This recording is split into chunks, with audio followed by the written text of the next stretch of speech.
The night started like any other, or at least, that's what Emily believed. But what she felt behind her in that quiet kitchen changed everything she thought she knew about loyalty, desire, and trust. In the heart of Brooklyn, New York, the warm glow of a pendant light bathed the kitchen of a modest brownstone.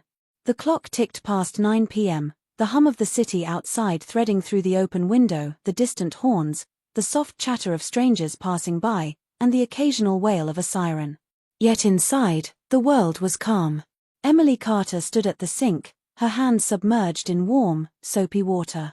Her auburn hair was tied up in a loose bun, stray strands framing her face, her hazel eyes softened by the rare quiet. She let herself breathe.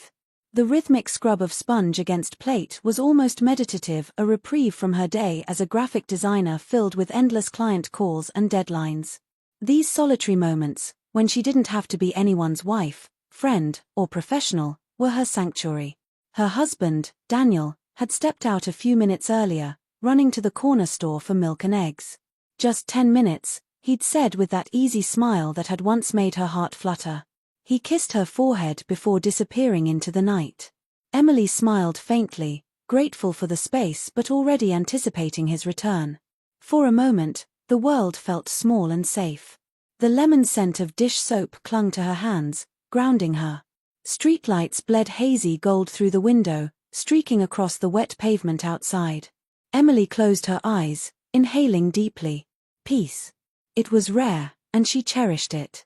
Then, a sudden prickle at the back of her neck broke it all. Her breath caught. She hadn't heard the door. No creak of hinges, no footsteps. Yet the air behind her shifted, heavy and undeniable. Slowly, warmth pressed close, not touching, but near enough to stir the hair on her arms. Emily froze. She didn't need to turn around to know who it was.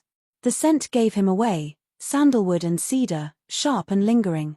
"Marcus," she whispered. Marcus Reed. Daniel's best friend since their NYU days. He had been at every barbecue, every birthday, every game night. Always Daniel's shadow, always their third glass at the dinner table. Familiar. Trusted. But this closeness felt different. "What are you doing here?" she asked, forcing her voice to stay steady. A low chuckle brushed her ear, soft but loaded. "Just checking on you," Marcus murmured. Her pulse quickened. She resumed scrubbing the plate in her hands, but the motion felt mechanical. "Daniel's just at the store," she said sharply, hoping the reminder of her husband's presence would pull Marcus back to reality. But instead, the silence thickened. She caught his reflection in the kitchen window, tall, broad-shouldered, with disheveled dark hair and piercing green eyes.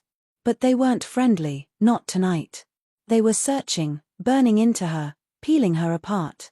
"You didn't say you were coming over," she pressed, gripping the counter. "Didn't want to interrupt," he replied casually, leaning against the counter, arms crossed. But his gaze never left her. Her chest tightened. His eyes traced the curve of her neck, the slope of her shoulders. It wasn't an accident, it was deliberate. A predator watching prey. "You're always so busy," he added, his voice lower now. "Daniel leaves you alone a lot, doesn't he?" The plate slipped from her hands into the sink with a clink. Emily stiffened, turning her head slightly toward him. "What's that supposed to mean?" Marcus tilted his head, lips curling into a smirk. "Just an observation." But Emily knew better. He was testing her. Pushing her. And the most dangerous part wasn't just his audacity, it was the part of her that felt something stir in response. Her heart pounded. She wanted to scream, to shove him away. Yet a part of her was curious, unwilling to admit how his closeness had awakened something she thought she'd buried long ago.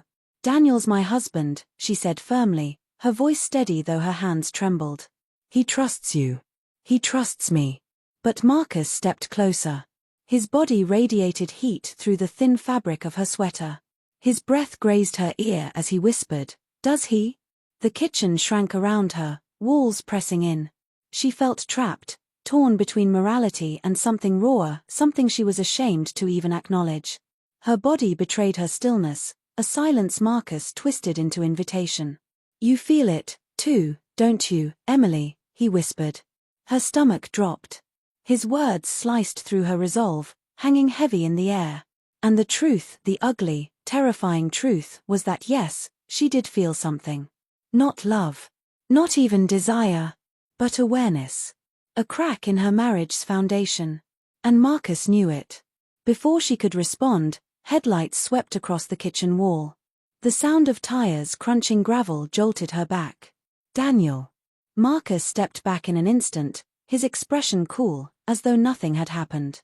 "See you around," he said lightly, and slipped out the back door just as Daniel entered the front. "Hey babe, got everything we need?" Daniel called, arms full of grocery bags, his smile warm and oblivious. He leaned in to kiss her temple, his embrace wrapping her in safety. "You okay? You look flushed." Emily forced a smile, swallowing the chaos inside her. "Just the steam," she whispered.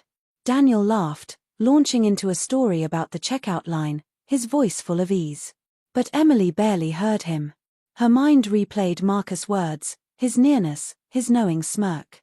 She hadn't crossed the line, but she'd stood too close to it. And she hated herself for not wanting him to leave. Days passed, but the memory clung to her. In meetings, on subway rides, even as she sat across from Daniel at dinner, Marcus's presence lingered like a ghost. A reminder of temptation, of betrayal that hadn't happened yet but felt inevitable. One night, as Emily poured a glass of water in the kitchen, the feeling returned, sharp and suffocating. She looked up, and her breath froze. Marcus stood outside the window, half his face lit by the streetlight. His gaze locked onto hers. A slow, knowing smile curved his lips. He didn't move. Didn't knock. Didn't speak. But the message was clear. This wasn't over. Emily's hand shook, the glass trembling in her grip. She wanted to scream, to run to Daniel, to expose Marcus for what he was. But her voice caught in her throat. Because deep down, she knew the truth. The real battle wasn't Marcus. It was herself. The questions clawed at her. What did she truly want? What was she willing to risk? When she turned back to the window, he was gone. But the shadow of him remained, burrowed deep into her thoughts. This wasn't just about Marcus.